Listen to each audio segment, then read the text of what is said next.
I would like to acknowledge that this video is being filmed on the traditional lands of the Wurrundjeri people of the Kulin Nation. I pay my respects to their elders past and present, and extend that respect to any Aboriginal, Torres Strait Islander or First Nations people who may be watching this video today.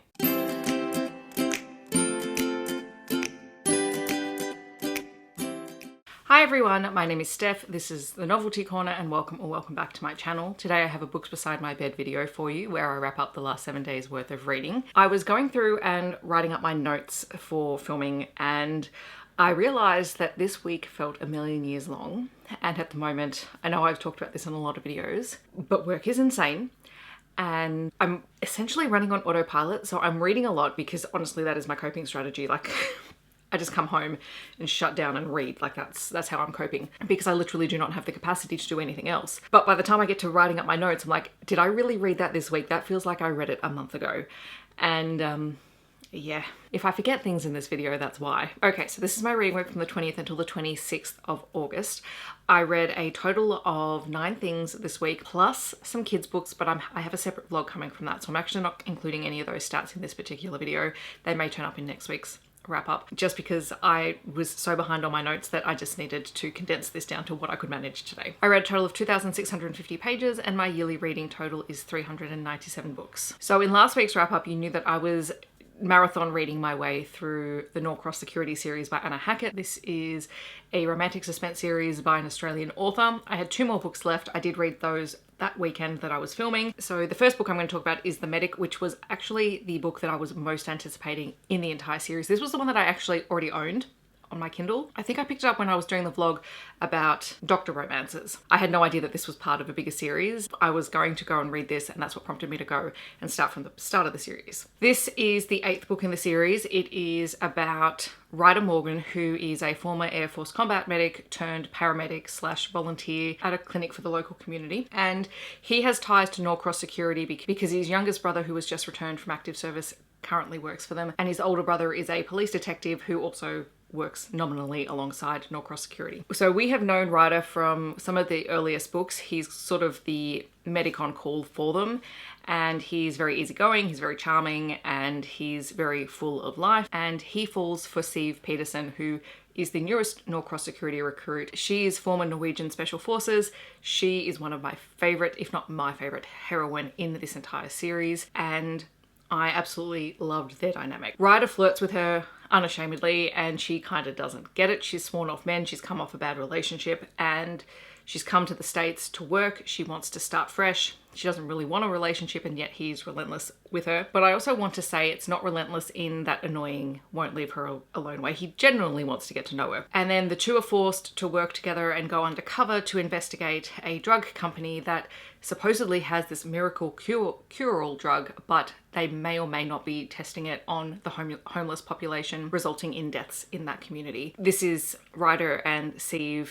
getting to the bottom of that mystery. I really enjoyed this. It was a lot of fun. Then I read the final book in the series, which is The Protector, so it's book 9 in Norcross Security by Hackett, and this was about Cam, Ryder's youngest brother, who has just returned from active service. He's just gotten a job with Norcross Security. He's trying to reacclimatise to life post-military, and he has made this connection with a woman called Saskia Hawke, who is the best friend of one of the other heroines from the series. She lives in New York. They just have phone conversations in the middle of the night. They just talk, and it's a really lovely friendship because she doesn't judge him and he knows that. And this story kicks off when Saskia, who is a professional ballerina, is kidnapped while dancing for a private show. And it's Cam who notices first, because when he tries to call her, she doesn't pick up, and she always either picks up or calls back relatively quickly. Saskia is the younger sister of another man called, oh gosh, I've forgotten his name. Anyway, her brother is the head of another security company, this time on the East Coast. Very scary dude. Cam lets Norcross Security and Sentinel Security know that Saskia has gone missing, and so both groups start to investigate her disappearance to try and get her back. This book really kicks off the, another spin-off series, which is the Sentinel Security series. So the first book is Wolf, which I do have on my KU TBR already, where we get to know the players from the East Coast. And I really enjoyed this one as well. I thought it was a great conclusion to the series and a nice, introduction to the characters that we're going to meet in the new one. So stay tuned, you'll probably hear about Sentinel Security soon. Then I read possibly my most anticipated book of the year, Ruby Fever by Ilona Andrews. This is the 6th book in the Hidden Legacy series. It is the wrap up and conclusion to Catalina and Alessandro's arc. I don't know if we're getting more books in the series. I kind of hope that we are. Now, we're 6 books deep in the series overall, 3 books deep in this particular story arc, so it's really, really hard to talk about this in depth. And Megan, Izzy, Heather and I will be talking about this in a couple of weekends time. I will be rereading it before then because I think this needs a reread, because I literally inhaled this book because I just wanted to read it. But some of the things that I really liked about it: Alessandro and Catalina's relationship is secure in this book. We learn a lot more about some of the supporting characters and how they connect to the Baylor family. There is plenty of action, lots of mystery, lots of magic are used. I mean, if you like romance and if you like urban fantasy and you like superhero type powers, this is the series for you. And I adore coming back to this world each and every time. Automatic reread series for sure. I know this was not really a summary of the book. I will do that probably again in a couple of weeks. It's one of those things, I need more time to think on it because I loved it so much. I also read Tallowwood by N.R. Walker. This is another romantic suspense book. This is an MM romance. It is set in Australia and it follows August Shaw, who is a cold case detective based in Sydney.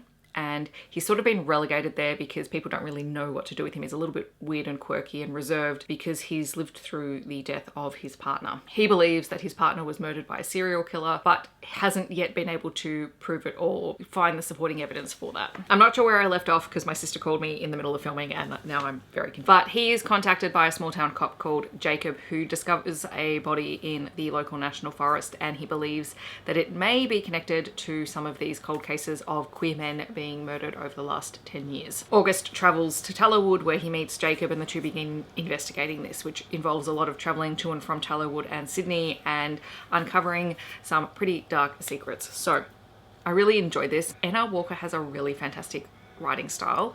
Like, I really wanted to read Upside Down, which I did and I loved, and this is completely opposite because this is not light and fluffy at all. It's quite dark, and the emphasis is on the mystery rather than the romance, but there is the romance in there, and you do see that develop between August and Jacob. I actually thought it was a really good blend of both for the story that was being told. So yes, if you want something that is heavy on the romance and less on the romantic suspense plot, probably not this story. But if you want something that's really well written, this was great. I loved all the characters, and I'm definitely eager to get back into some more of N.R. Walker's backlist. I also read an early release copy of The Kraken's Sacrifice by Katie Robert. I got it through her Patreon. I don't know what it is, maybe it was the week, whatever, but this just missed the mark for me completely. Like, you guys know I love monster romances, I love weird and wacky stuff in romance, but I just didn't connect with this book very much, and I'm trying to work out why. Like, it's fine. It's not bad, but I wasn't invested in it at all. So the heroine is a woman who comes from basically a family who have neglected her entire life. That's historical off page. And she makes a deal with a demon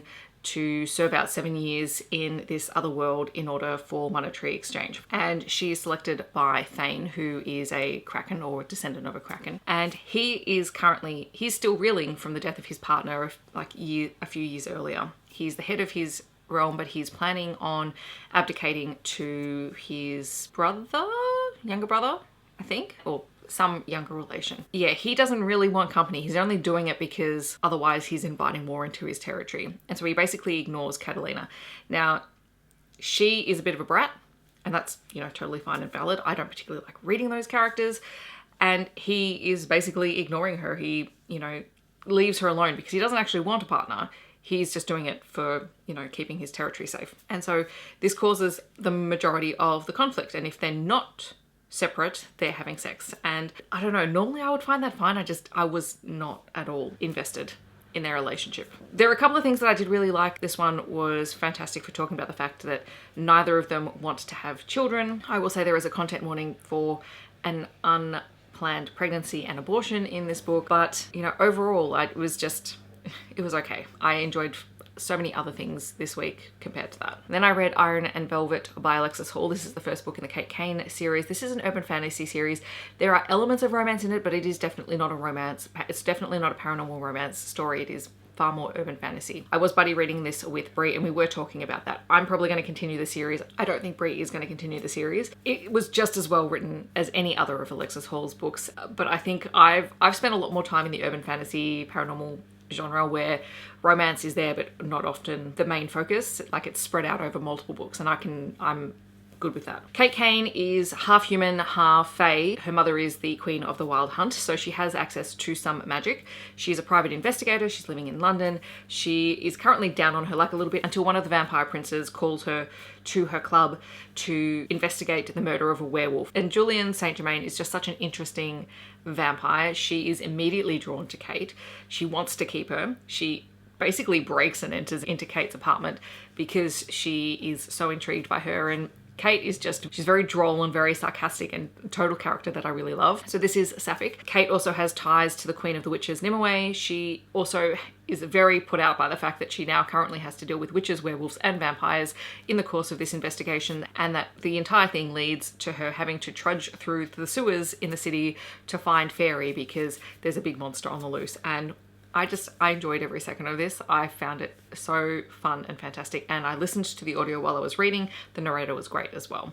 So stay tuned, you will hear more about this series in the near future. And then because I was having a week at the end of the week, I just decided to reread, and Lunatic by Onley James is coming out this coming week. So I decided to reread the Necessary Evil series. So I'm currently 3 books in. I will be reading books 4 and 5 over the weekend. This is the first time I've read them in physical form, so I was tabbing them. Unhinged is the first book. This is about Adam Mulvaney and Noah Holt. The Mulvaneys are a family of adopted boys who were adopted by a billionaire called Thomas, who was hoping to do a study into raising psychopaths to be vigilantes for good in the community, basically. There's a lot of jokes in here about billionaire vigilantes and Batman, which totally up my alley. I'm a big fan of Batman stories. But in this one, Adam is a former supermodel / psychopath who ends up being tracked down by the child of one of his former victims, who was a very, very bad man. This one does deal quite heavily with pedophilia and child predators, so be aware of that going into it. The second book, Psycho, follows August Mulvaney. He's a genius. He has degrees in multiple areas, but he's currently lecturing as a professor in, I think, quantum physics or something like that. And it is his relationship with a former FBI agent / psychometric called Lucas Blackwell, who has sort of been disgraced from the FBI and is now professor of criminal psychology at the same university where August teaches. And he sees him and he wants him, and Lucas accidentally bumps into August and sees flashes of the fact that August is a killer, and it freaks him out because the reason that Lucas was pushed out of the FBI was because he accused a co-worker of being a serial killer, but he could never prove it. This one is really fun. I actually really like these two characters, just the dynamic that they have. And then the third book is Moonstruck. This one is Atticus Mulvaney's book. He's the oldest of the boys that Thomas adopted. He is also the one that gets teased the most by his brothers because he takes the older brother role very seriously, and they see him as being very serious and unable to take a joke and all of that. But it turns out there's a lot going on with Atticus, which made this story far more interesting because I was not at all interested in his character until I read this. And so he is both a medical doctor and a science doctor, as well as being a psychopath, and he ends up crossing paths with a mechanic called Jericho, who moonlights as a vigilante. And we know that Atticus really doesn't like killing. He doesn't like mess. Jericho doesn't have any issues with that. He doesn't have issues with the fact that Atticus is a killer. He doesn't have issues with the fact that Atticus doesn't want to kill anything or anyone. But Jericho himself is actually not a psychopath. He kills bad people who do bad things to people in his community. So the whole thing is just really fascinating, like looking at these types of characters and why you would do that. So those are all the books that I read this week. In the comments, I'd love to know if you have read any of them, if you're planning on picking any others up. I will finish the Necessary Evils series off next. Well, I'll finish my reread and then I will read Lunatic next week when it comes out on the 31st. I'm very, very excited because it is Archer's book and it crosses over with the Elite Protection series, which I'm very excited about because I enjoyed that series as well. Thank you very much for watching. If you want to let me know that you're here but you don't want to leave a comment, feel free to leave a moon emoji down below. Otherwise, I hope that wherever you're in the world, you're staying safe and healthy, and I will see you in my next video. Thanks so much for watching. Bye everyone.